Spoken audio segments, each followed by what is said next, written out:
On January 1, the post-Brexit transition period expired, meaning EU rules no longer apply in Britain. It is a new chapter for the country's national history, but not everyone in the UK is happy about the new arrangements. Despite Prime Minister Boris Johnson rejecting her independence demands and the devastating economic impact of the coronavirus pandemic, Scottish First Minister Nicola Sturgeon is determined to hold a second referendum in 2021. And according to unearthed reports, there is another surprising country that could block Scotland's entry, Germany. According to a 2014 The Telegraph report by Brussels correspondent Bruno Waterfield, during the first Scottish independence referendum campaign, Germany did not want a yes vote as it feared financial instability and the breakup of the eurozone. Mr. Waterfield explained, SNP threats to default on debt unless Scotland can stay in the pound have alarmed Berlin. Moreover, according to The Guardian, the German mood was nothing but welcoming at the time. The report reads, Die Welt newspaper has been sneering, describing separatism as a virus spreading through Europe that has already infected half the population in northern Great Britain, before adding, all Europeans are thinking, we really have other problems. More sober outlets such as Der Spiegel and the Süddeutsche Zeitung also warned of economic consequences, and voiced their fears that a yes vote would give the UK's Eurosceptic the ammunition they need to sever the country from Brussels. With the eurozone facing one of its worst financial crises due to the coronavirus pandemic, Germany's opposition to Scotland's EU entry could arguably become even greater.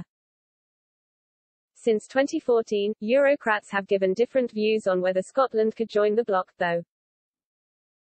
In 2016, Guy Verhofstadt, the European Parliament's Brexit coordinator, said, if Scotland decides to leave the UK, to be an independent state, and they decide to be part of the EU, I think there is no big obstacle to do that.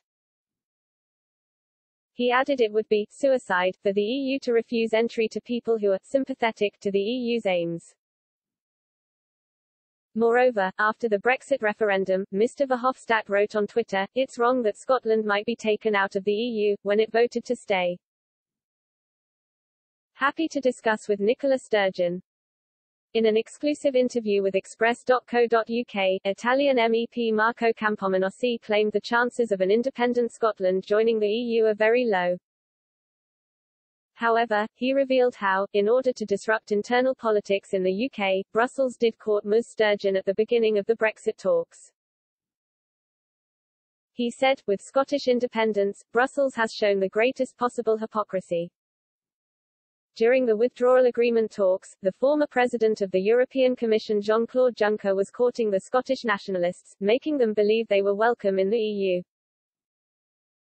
It was only done to destabilize the UK government. Brussels could not have had the same attitude towards the Catalans because Spain strongly supports the European Commission.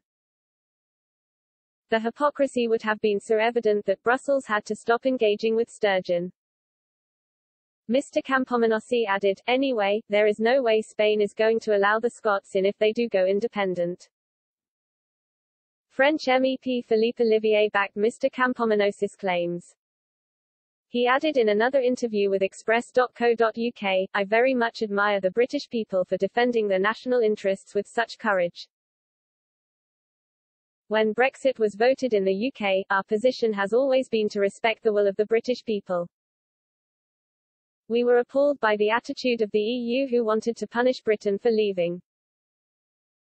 Their attempts to destabilise Britain with Scottish independence and then in Ireland were totally despicable.